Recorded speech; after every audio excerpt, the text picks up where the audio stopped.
Oh, hi. I'm Daniel Marks, or you can call me Danny, or whatever. Just a nickname. Anyone is fine. And this is my first vlog for the Nightstand, and not about my nightstand, which looks like this. There's really nothing interesting about it. There's not even any books on my nightstand. There are books on the back of my toilet. But anyway, not my first vlog. I've done lots of vlogs. I've been vlogging for like 5 years. So I'm a writer, obviously, right? So writers write. I write adult books, and I have been for several years. I also write short stories and have recently started writing YA. Not recently. I mean, it's taken me 2 years to write my debut novel, Velveteen, but I also wrote a short story set in the same world with the same characters, and that showed up in the Kiss Me Deadly anthology, which came out, I don't know, last year, maybe? I don't know, something like that. My book Velveteen is a sort of a paranormal, dystopian, horror, comedy, romance thriller. Something like that. I'm sure it'll be lumped more in the paranormal thing because it has lots of ghosts in it.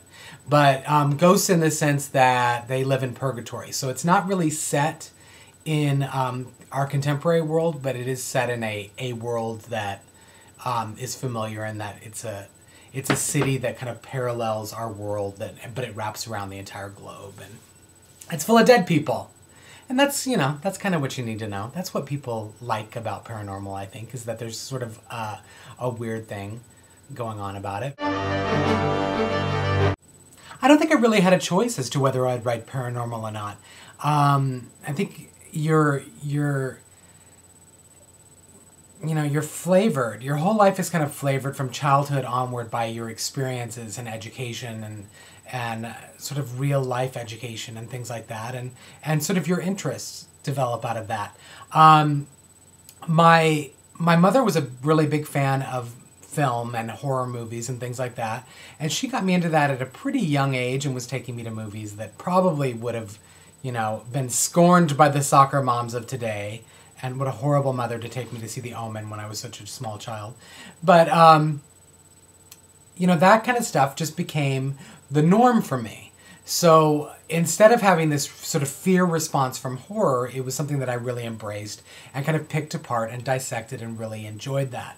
And that really kind of fell right in line with my reading. And, so I was reading a lot of horror, a lot of like thriller stuff, and also, oddly enough, a lot of comedy. So that piece, those kind of things just really, all those things really kind of melded together and became this idea for writing a paranormal world and paranormal worlds. Whether it's, I write pretty much, I do world building in pretty much everything I do, whether it's my adult books, my short stories, or, my YA stuff.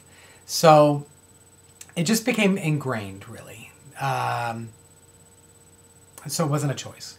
There wasn't a moment where I said, I need to write a YA paranormal because it's so hot right now. Because the problem is, with any time you say that, or if you gear your writing towards what you think is going to sell versus what you really want to write, the fact is that when a genre is really super hot and it's paying a lot of money per book or per series or whatever to these authors, by the time you get to it, it's probably not selling as well. And, I can't imagine that you haven't noticed that there hasn't been an economic downturn. So the advances that are going out to authors are a lot less than they used to be. So I certainly didn't choose to write in a genre for the money. It was just, this is just kind of what comes up. And, I kind of have a weird brain anyway. And another piece of it is that I was a psychotherapist for many years and worked with some really bizarre cases. And those kind of things really filter in, and you develop these dark sensibilities and dark sense of humor, and it goes from there. So that's my answer. Why paranormal? I don't know. I don't have a choice. So since I'm just on the cusp of our topic switchover, I thought I would talk about something that other authors on the Nightstand have been talking about, and that's books that have really kind of flavored their writing or have really influenced their decision to write paranormal and all that. And while this book is not a YA book, it is something that really had an impact on me, and I'll explain why. And that book is Salem's Lot by Stephen King. Now, it's not my favorite Stephen King book, that would be The Stand, but it does have elements in it that are very much geared towards frightening children. So our two protagonists in Salem's Lot are Mark, who's a teenage boy who goes to high school in Salem's Lot, and Ben Mears, who is a writer who's returning to Salem's Lot to work through some childhood issues that are causing a creative block in his writing. And then the vampires come. What really sticks with me about Salem's Lot, and it's in the book and not the movie. The movie doesn't really do the book justice. This is a book about scaring the shit out of kids. I'm telling you, I was mortified. And I think the reason that it works so well is that, and it works in the same way that It does, which is another of Stephen King's books. What works so well is that it uses the children in the story, and there are a lot of kids that are turned into vampires in this book. And that's a vampire book, so I'm not giving anything away other than to tell you that a lot of kids become vampires. And there's elements to it that were the interaction between the kids, both Mark, who remains human, and his friends who become vampires, is so creepy that it just gets stuck in my brain. And I can't help but want to emulate those kind of horrific moments in my writing.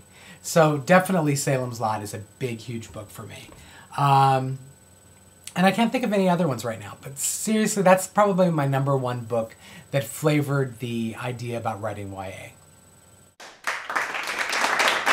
So that's it. I don't got anything else.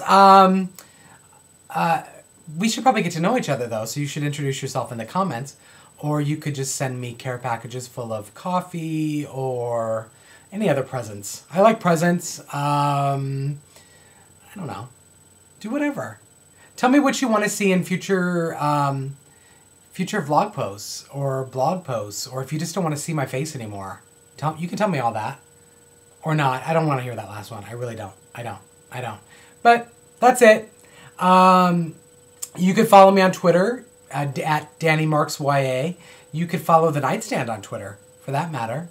I think it's at Nightstand Debut. I don't remember what it is. It's somewhere on here, though. Look it up. See you later.